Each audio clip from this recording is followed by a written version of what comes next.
कौन सा प्यार करने वाला 4-5 साल में 4 बच्चे पैदा करवाता है? कौन आपको प्यार नहीं करता? जो मेरे पति हैदर कह रहे हैं कि मोहब्बत थी, मोहब्बत पे अपने बच्चों पे उसने डस किया। अगर वो नचनिया औरत जो आज भी निकाह में होकर किसी नामहरम के साथ इतने ताल्लुकात रख के वो कहते हैं मैं माँ हूँ, ये माँ नहीं है, माँ के रूप में एक डायन है। डायन भी 7 घर छोड़ता है। मासूम बच्चे पाकिस्तानी नहीं है, सब पासपोर्ट पाकिस्तानी नहीं है या सीमा पाकिस्तानी नहीं है। आज एपीसी में ड्रामा करके अपना झूठा चेहरा चमकाने के लिए कल उनके ऊपर कोई इतने भूखे नंगे हो, आप कह रहे हो हैदर या पाकिस्तान भूखा नंगा है। मैं तो मेरे साथ नाइंसाफी की गई, मेरा घर जला गया, मेरे 4 मासूम बच्चे जिंदा गिरना है। क्यों? बिल्कुल आपने मेरे अंदर इंसानियत नहीं है क्या? मैं इंसान नहीं हूँ? जय श्री राम, राधे राधे, नमस्कार। कैसे हैं आप सब? आशा करती हूँ आप सब अच्छे होंगे। आज हम बात करेंगे मोमिन मलिक सर के बारे में और हमारे देश की जो महिलाएं मैडम हैं जो बहुत अच्छा व्याख्यान करती हैं, टिप्पणी देती हैं हर चीज़ पे, सरिता मैम के बारे में। तो मैं उनको सलूट करती हूँ पहले तो कि वो इतना अच्छा स्पीच देती है कि जिसको जो हर कोई नहीं दे पाता है, हम लोग भी नहीं दे पाते हैं। तो वो उन्होंने इस वीडियो में काफ़ी अच्छी बातें कही हैं। साथ में मैं बात करूँ गुलाम हैदर और सीमा हैदर के बारे में भी। तो वीडियो को स्किप मत कीजिएगा, प्लीज़ पूरा देखिएगा। अगर आपको मेरा वीडियो अच्छा लगे तो एक लाइक ज़रूर कीजिएगा। चैनल पे नए हैं तो प्लीज़ सब्सक्राइब कीजिएगा।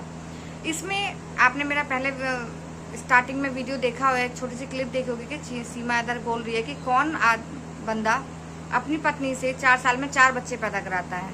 तो मुझे कमेंट्स में ज़रूर बताइएगा कि हमारे भारत देश में क्या ऐसा होता नहीं है? किसी के 6 साल में 6 हो जाते हैं, किसी के 7 साल में 7 हो जाते हैं। तो बच्चे जो बंदा बच्चे पैदा करता है तो वो क्या हस्बैंड वाइफ में प्यार खत्म हो जाता है? मुझे ज़रूर कमेंट्स में बताइएगा कि ज़रूरी है कि गुलाम हैदर ने 4 बच्चे पैदा किए तो 4 बच्चे पैदा करने के बाद उसका प्यार खत्म हो गया? प्यार क्या चीज़ है समझ में नहीं आता हमारे तो। प्यार अंधा होता है वाकई। उसने ये कहा है कि 4 बच्चे पैदा किए, 4 बच्चे, हम उससे प्यार नहीं करता तो उस वजह से उसने 4 बच्चे पैदा किए।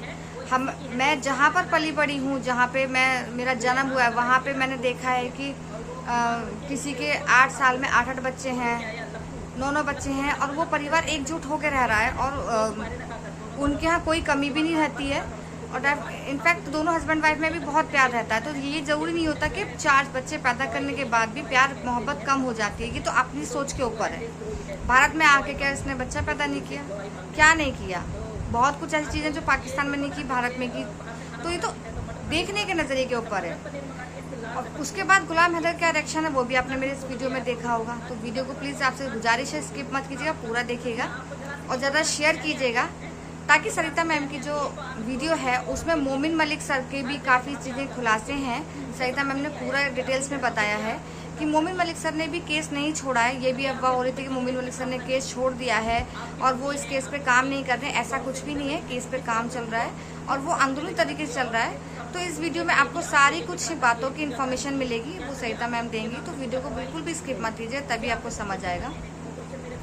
और आने वाले टाइम में हो सकता है इसके ऊपर कोई ना कोई एक्शन ज़रूर लिया जाएगा। ऐसा कुछ नहीं होता कि हमारे भारत देश में कुछ गलत हो और भारत सरकार जो है हमारी एक्शन ना ले। देश सही पर लेती ज़रूर है। तो मेरी बात से आप कितना सहमत हैं मुझे कमेंट्स में ज़रूर बताइएगा। आइए चलिए देखते हैं सरिता मैम का वो वीडियो जिसमें सारी डिटेल्स दी हुई है, सारी चीज़ें उसमें बताई गई हैं कि मोमिन मलिक सर ने केस अभी भी उस पर वर्क कर रहे हैं, काम कर रहे हैं या नहीं कर रहे, कितना आगे पहुंच गया, सारा कुछ है मेरे पास। तो सरिता मैम के लिए भी एक लाइक ज़रूर कीजिएगा। तो आइए फ्रेंड्स देखते हैं वो वीडियो जिसमें सरिता मैम ने सारी चीज़ें क्लियर करी हैं।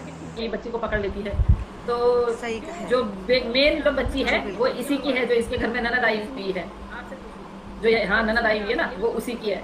और वो बीमार हो रखी है, इसलिए उसको रातों रात जो है वो लेके आया लप्पू को। मैंने बोला लप्पू तेरे कहने से कुछ भी समझ में नहीं आता है, 2 सुपारी रखा कर दोनों गालों में और उसके बाद रात भर रखा कर उसको, फिर तेरी आवाज़ साफ हो जाएगी।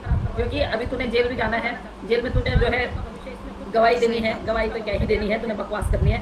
तू तो वो है देशद्रोही है, तेरे से क्या गवाही मांगनी है? देशद्रोही से गवाही मांगते नहीं है। तो आजकल ये देखो ना, जब ये बाहर से खाना मंगाती है तो मटर पनीर मंगाती है। अच्छा, मटर पनीर मंगाती है, इसकी लाल टपकती है कि एपीसी जी कितना झूठ बोलोगे यार, लोगों को कितना झूठा ठगा रहे हो आप, कितना झूठ बोल रहे हो, कितना अपना सच में आपको जरा सी भी वो नहीं आती, दया नहीं आती है?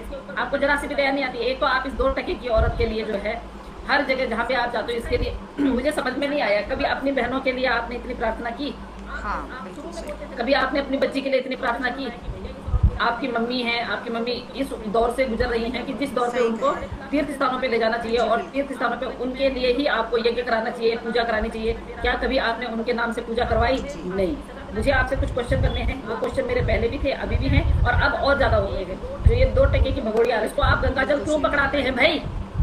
क्यों? ये हमारे गंगाजल की बेकदरी करती है। इसको प्रसाद क्यों पकड़ाया जाता है? ये हमारे प्रसाद की बेकदरी करती है। इसको किसने इजाजत दी कि ये घर से बाहर निकल के कहीं भी चली जाए?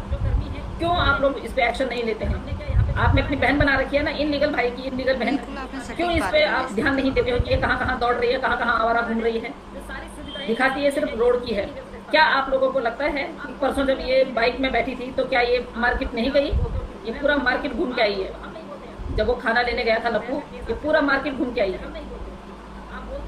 क्यों क्यों इससे आप अपने कानून की धज्जियां उड़वा रहे हो? एपी सिंह जी आपसे पूछ रही हूँ, एपी सिंह जी आपसे ये भी बोल रही हूँ, दोबारा आपसे निवेदन है, विनम्र निवेदन है, आप किसी भी मंदिर जाइए, आप अपने ले जाइए। इस 2 टके की औरत को जिसने वापस जाना है, इसके लिए कोई मन्नत मांगने की जरूरत नहीं है, क्योंकि एक बच्ची का आपने भविष्य खराब करवा लिया है। अब क्या करवाना चाहते हो? 4 बच्चों का भविष्य इसने खुद खराब कर लिया है। इसका भविष्य गया तेल देने, लेकिन इसने पाकिस्तान के 4 बच्चों का भविष्य खराब कर दिया है। तो आपसे ये रिक्वेस्ट है कि दोबारा इसको हमारे हिंदुस्तान की जो हमारा इतना पवित्र गंगाजल होता है, ये गंगाजल इसके हाथों में देने की आप जरूरत ना करें, ठीक है ना? क्योंकि ये बेकदरी करती है उस गंगाजल की। इसके हाथों में प्रसाद ना दिया जाए, या तो आप प्रसाद देते हो तो साथ के साथ इसको खिलाया जाए, वहाँ पे इसके ऊपर गंगाजल छिड़का जाए। क्यों नहीं करते हो? सब कुछ हम सिखाएंगे, ये सारी बातें हम आपको सिखाएंगे।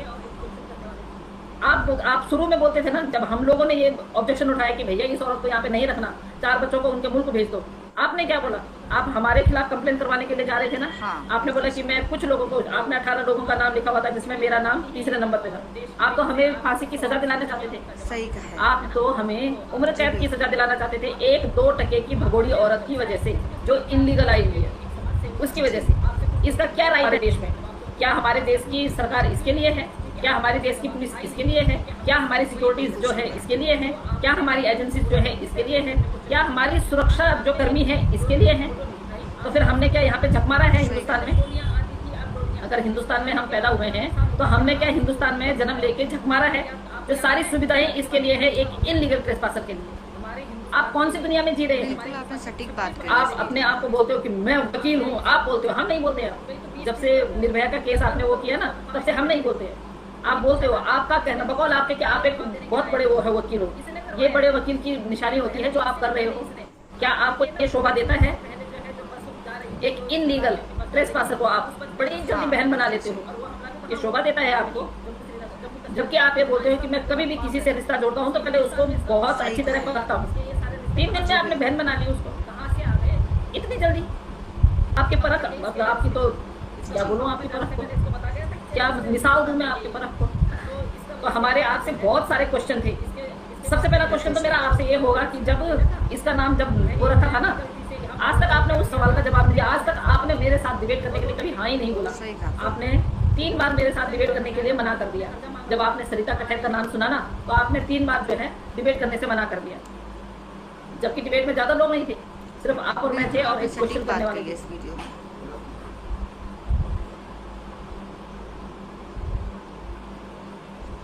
मेरी पानी की बोतल देती। तो आपकी इतनी हिम्मत नहीं हुई कि अपनी ही देश की बेटी से आप कुछ सवाल सुन सके और उनका जवाब दे सके, है ना? आपके बस की तो थी नहीं। आप अपने आप को इस लायक भी नहीं समझते हैं कि आपकी देश की बेटी, एक समाज सेविका, आपसे कुछ क्वेश्चन करे और आप उनके जवाब दो। आज तक नहीं दिए। क्यों नहीं दिए? क्योंकि आपके पास जवाब था ही नहीं। क्योंकि हमने सिर्फ वही क्वेश्चन करने थे जो आपने अपने मुंह से बोला था, उन्हीं से रिलेटेड हमने क्वेश्चन पूछने थे। आज तक आपने एक डोली की फोटो नहीं दिखाई। आपने परसों भी बोला ना कि पहले गोलियां आती थी, अब डोलियां। इसके आने के बाद कितना नुकसान हो गया, क्या आप उसको भर सकते हो? आपको याद है इसके आने के बाद कितना नुकसान हो गया? हमारे हिंदुस्तान के 26 भाई चले गए, 26 लोग। आपने इसको पूछा कभी कि भाई तो 20 दिन तक गर्भ उसमें गुफा में क्यों बैठी रही? नहीं पूछा ना। इसलिए नहीं पूछा क्योंकि ये जवाब देने के लायक नहीं थी। इसने करवाया है, पहले भी, इससे भी पहले इसने, आप देखिए ना, जब इसने इससे पहले जो है, जो बस जा रही थी, जो शरणार्थियों की बस जा रही थी, उस बस पे भी हमला करवाया। और वो हमला भी कहाँ हुआ? वहीं जम्मू कश्मीर में, जहाँ इसका मुंह बोला बाप रहता है। इसके हिंदुस्तान में इसका बाप, भाई, इसके ये सारे रिश्ते कहाँ से आ गए? हाँ, बिल्कुल सही। कहाँ से आ गए? कब के थे इसके ये रिश्ते? इसका बाप कब्र में जाने से पहले इसको बता गया था कि तेरे रिश्ते हिंदुस्तान में ये है। तो इसके बाप ने जो है, इसके बाप ने जो है इसको ये सिखा के भेजा था कि भाई मैं भी गलती से यहाँ भगोड़ा होके आ गया था, पर तेरे जो है रिश्तेदार वहाँ पे हैं। वो 2 टके की भगोड़ी सुन, जितनों से तूने कर्जा निकाल रखा है ना, जितनों से तूने कर्जा मांग रखा है, आ रहे हैं एक एक करके, एक के। अभी दोबारा मैं जिस दिन मैं फुर्सत में होंगी ना, सारे तेरे कमेंट्स पढ़, तेरे लिए जो कमेंट्स आ रखे हैं वो पढ़ूंगी, चाहे मुझे 2 घंटे लगे, चाहे 3 घंटे लगे, पर पढ़ूंगी मैं, क्योंकि एक दोबारा से कमबैक करने वाला है तेरे घर। उसने तेरे को पत्नी तक बोला है, उसने बोला मेरी पत्नी है। कितनों की पत्नी बनेगी तू? ओ इनलीगल भैया, अब ये समझा लो। आप अपने आप को बोलते हो ना कि हेलो पूनम सिस्टर, आप अपने आप को बोलते हो ना कि मैं सोच समझ के रिश्ता जोड़ता हूँ। ऐसी 2 टके की औरत से तुमने रिश्ता जोड़ा है, जिसको कोई भी अपनी पत्नी बना देता है, और आपको बुरा भी नहीं लगता है। बुरा उसको लगता है जिसका खून का रिश्ता होता है, या जिन्होंने दिल से रिश्ता जोड़ा हो, है ना। रक्षाबंधन पे आपने कौन सी राखी बांधी थी? भद्रकाल में राखी बांधी थी। एक दिन आपने वेट नहीं किया। 24 में आपने राखी बंधवाई नहीं। अब देखते हैं 25 में, तो सच्ची बात तो ये है कि आपने सिर्फ और सिर्फ पब्लिसिटी स्टंट देख के इसके साथ में रिश्ता जोड़ा, बाकी ना कोई बहन ना कोई कुछ। जब आपने देखा होगा कि इसके घर में एक बार जो है वो बांग्लादेशी जो आ रखी थी, क्या था उसका नाम, जो नोएडा में उसके तिवारी की बुआई बन के आई थी, सोनिया अख्तर। अच्छा, सोनिया अख्तर जब आई थी, सोनिया अख्तर ने क्या किया कि सोनिया अख्तर ने साइड में जाके इनको पूछा, AP सिंह जी को, कि भैया इसको यहाँ पे नागरिकता मिल जाएगी। तो आपने तो तभी हार मान ली थी। तो अभी केचुए की तरह ना क्यों आप वो कर रहे हो, जैसे केचुआ जबरदस्ती चलना वो करता है ना, आप केचुए की तरह। तो फ्रेंड्स, आपने मेरा वीडियो देखा, आपको वीडियो कैसा लगा मुझे ज़रूर बताइएगा, और कहाँ से आप मेरा वीडियो देख रहे हैं ये भी प्लीज़ मुझे बताइएगा।